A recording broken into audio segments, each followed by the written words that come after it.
Are holly berries poisonous? Do you think they're poisonous? Well, I don't know if they're really poisonous, but you know what?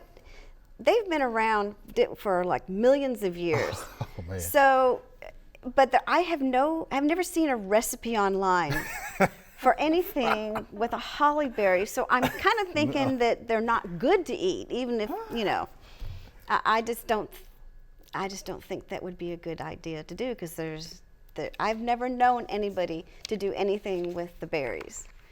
Now I know they make a tea, but I think that was out of the leaves and stuff. And I'm not sure if berries were involved with that or not. Okay. But of course I don't know for sure. Mary, any thoughts on that? I wouldn't attempt eating it. That's right. I would think if you ate too many of them, you get a stomach ache. I mean, I would definitely think that. Yes. But I don't want to eat any holly berries. No. So, no. They're pretty. Let the birds have them. Yeah, they are pretty. Right. Let the birds get them.